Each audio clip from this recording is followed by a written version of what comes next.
Hey everybody, how are you all doing today? It is 44 Politics here with another video. Before I get started, please feel free to subscribe. It really helps me out. We're now at 6 subscribers, so woo this channel.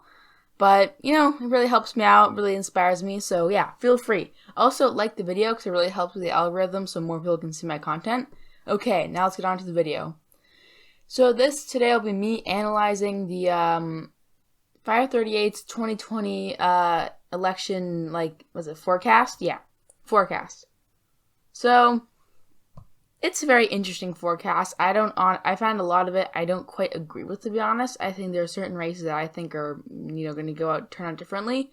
But let's go analyze it. So as you can see, there are several solids, like solid Oregon, solid Democrat, Idaho, solid Republican, Wyoming, Nebraska.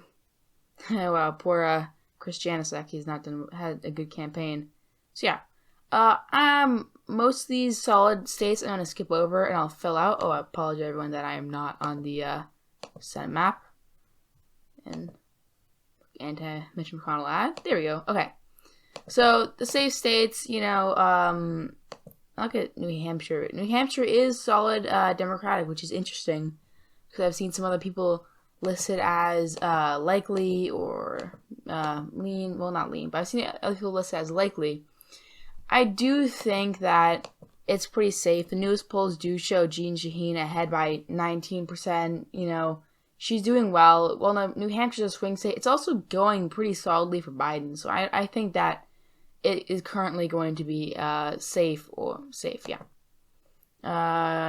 Dick Durbin is currently ahead.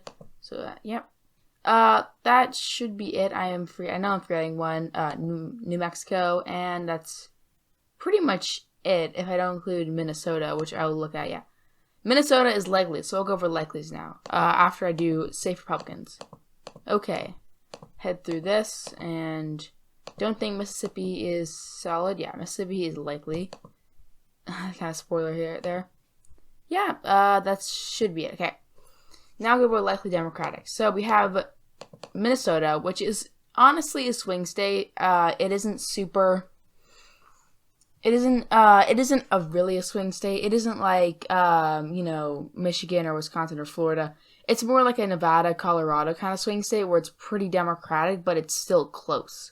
So Tina Smith is doing very well. She's really way over her opponent. Though there have been some close polls, I think I agree with the fact that it's likely.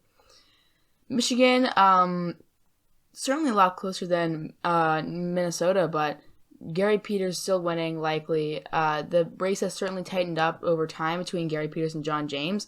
John James is a very exciting candidate for the Republicans. He's the only black. I believe he's the only black Republican running for Senate this year. So yeah, I mean, it would make sense if a lot of Republicans are trying to get him to oust Gary Peters in a swing state. Mildly popular incumbent. It could happen. But so far, not doing too well. It's likely. Next likely state would be Arizona. So Arizona is interesting because currently it has the same. It's interesting that Mark Kelly has 79% chance to win. I can compare it to Michigan is the same thing. It's very, very interesting the fact that it's not Colorado. It's actually closer than Colorado, which is interesting, very interesting. An A+ poll was released today, and it showed Kelly up by 13%. So that would make sense if it was likely. I personally think it will be lean. But hey, Martha McSally was leading in the polls on Election Day last 2018, and she lost. So it could very, very well be likely. Colorado, which is actually closer than Arizona, despite the fact that Cory Gardner and Martha McSally are both incumbents. Again, likely, I agree with that. I think John Hickenlooper, popular former governor, and he's moderate, so he might lose a lot of progressives would rather probably have him over Cory Gardner, and they probably would come out for Joe Biden. So yeah, likely makes a lot of sense, and they don't like Donald Trump there, and Cory Gardner has aligned himself with Donald Trump. Not very good for him. That should be all of the likely. That's all of them. All the likely Democratic states aren't too many. Like Republicans, I'll start out with Texas. MJ Hagar does not have a very good chance of winning. She is not Beto O'Rourke. She does not have the excitement on her side. She has not seemed to be doing very well in polls either. I mean, she's losing by 10% in most polls. It's not good for her. I mean, that does not have a good sign, and I doubt she can win in Texas just this early at least. So yeah, 87, 31, 13, not too good for her. Okay, next one I'll do is Mississippi, 93-7. That makes sense. I guess it might be a little closer. I mean, Mike Espy technically had the highest vote share before in the jingle system in 2018, despite the fact that he lost handily in the runoff. Kind of interesting. But yeah, that makes sense, honestly, likely. Same with Alabama. Poll came out today showing Tommy Tuberville ahead by 14%. Doug Jones just isn't going to make it, I have to say. He's a Democrat in a Republican state. It's like a Republican running in New York. I mean, it can happen, but it's unlikely. Okay, I do not agree. This is one I really don't agree with, is that the special election, Ralph Warnock is ahead in a ton of polls. If you look down polls, Warnock +8, +13. Currently, he is tied for second place in this one. This one, he is in second place. And then this one, he's ahead. This one, even, but, he's doing way better. And a lot of these, he will probably make a runoff with Kelly Loeffler. I think he can win, too, because Kelly Loeffler keeps on saying ridiculous things. I mean, I think it's really because Doug Collins has a decent chance of winning this one, but he's really dropping down. And I think eventually Matt Lieberman, not Joe Lieberman, that's his dad, Senator Joe Lieberman, is being pressured to drop out. I think he will, and I think that he's 9, and Ed Tarver, and they're in their combined poll, they have a good, 13%. That could add to his lead. So I think he's gonna do well, and I think that if he doesn't make the runoff, yeah, they will be gone. So I think that in the end, he will probably, I disagree. He will probably win because he's gonna, have that support behind him, and Kelly Loeffler just doesn't have that. Okay, so here's my disagree. I'll put Georgia into that first column. So yeah. Now, that should... I don't know how many more of the likely Republicans there are. I'm going to look through real quick.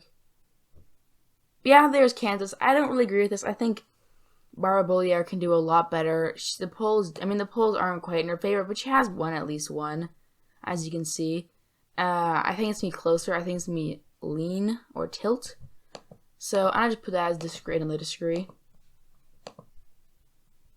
Okay, that should be all the likelies, and now we'll go to lean Democratic. North Carolina. Cal Cunningham recently had a scandal. Actually, Colorado is lean. I'll change it. I'm sorry about that, everybody. That was a big mistake on my part. I apologize. Cal Cunningham sent inappropriate text messages, and this was revealed recently, so that may actually affect the race. But Tom Tillis has coronavirus. I think that he can't campaign, and he's not going to hit him on this in the right way. And he does not have the opportunity to really get Cal Cunningham on this. That means I'm going to leave that one at lean. Aren't too many. Yeah. So, I support this one in Maine. Definitely, Sarah Gideon is doing way better. As you can see, she has now risen to 62 from losing. She's now ahead. Yeah, it looks like it will be close. She's winning in a lot of polls. I've discussed this before, and you can check out my other Senate videos, but Suzanne Collins hasn't won a poll in a long time, so it really doesn't make sense that she's going to lose. The polls show it, I have to say. You know what? I'm going to look at... Okay. Next one is going to be... Yeah, there's no more lean. Sorry about that. Let's see. Oh, I missed South Carolina. I do actually disagree with it. I think that's me closer. Jamie Harrison, who I've been pronouncing his name wrong this entire time. It's Jamie, I believe. Actually, I believe that he had a debate, and I think that he did very well. And a lot of the polls here have been doing very, very bad for, as you can see, a lot of them are even. It's even one with Harrison had by 2. There's a lot of evens and very close margins. So it's kind of like Kansas. It could be possible. So I think that it's still Republican, but I'm honestly disagree with it. In the end, I think that it's going to be closer. So I'll discuss that in a little bit, actually. How about that? Okay, that really is all the lean for Republicans. I think, let's see, here, where are the lean for Republicans? I'll start with Georgia. Georgia, I honestly think that Jon Ossoff can win. It makes sense to me, honestly. Jon Ossoff is a good campaigner. He almost want to see that Trump flipped. He's winning a lot of polls. I mean, the most in the margin of error, but I think that he could win. I think it's going to be closer, so I'm going to put disagree as it's lean R. But yeah, I'll go over all the states that I disagree with, and I'll put my final predictions on them. Also, yeah, Dan Sullivan likely R. I think it's going to be different than that. I'll put that in disagree. Okay, the last states we have are really Kentucky, which is solid, which I can't really disagree with. I think it'll be different, but yeah, put that in disagree column. Really, the state that I'm going to spend the most time on is probably Iowa. Yeah, despite the fact that I do think that C. Bullock will win, currently, he is losing the polls. He hasn't won a poll in a while, but I think it's really toss-up, so I'm going to put that as disagree. And final one is Iowa, and I don't really like that. A lot of people are really discounting Theresa Greenfield, but Joni Ernst is losing in a lot of polls. Look at this, a 12-point lead. Yeah, it's not an A+ poll, but in the A+ poll, she's still leading, and you can see that she's just not doing well. Latest poll is even, but the rest of them do show another story. I don't even know how many A polls have shown Ernst ahead, and I might be wrong. But, there have only been a few, and majority of them do seem to show Theresa Greenfield ahead. So, I really disagree with that one. I think Theresa Greenfield will win, and I don't understand why people are really counting her out, despite the fact that she's winning in the polls, and Joni Ernst is not doing well in the polls. Yeah, it doesn't make sense to me. Okay, video is a little long right now, so I'm going to just run through this real quick. So far, I think that Steve Daines is winning in Montana, but I do think that Steve Bullock is going to win. If someone wins in a state that on the same ballot that Donald Trump won by 20%, I think he can win against Steve Daines. So I make that tilt, though. I think it'll be really close. I think it's pretty lean. I think Al Gross is doing very well, but yeah, it does make sense. Same with Kansas, South Carolina, regular election in Georgia, and Kentucky might be likely. I'm going to put Iowa, tilt in the Democratic column, and the Senate special election in the Democratic column. And that one might be lean, actually. Yeah, okay. That is my final, also count this in my updated final Senate prediction.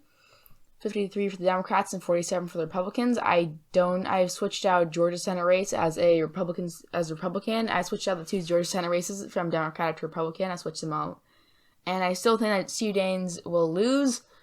But we'll have to see. There's a really annoyingly low amount of polling coming from that state, which is silly because it's really the one that might decide the balance.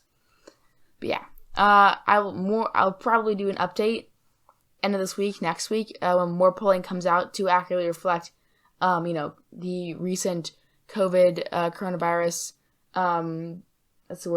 positive tests from multiple senators and Donald Trump. So far, there hasn't been a big difference because that news is so soon. So yeah, I'll do an updated video with those things at the end of the week.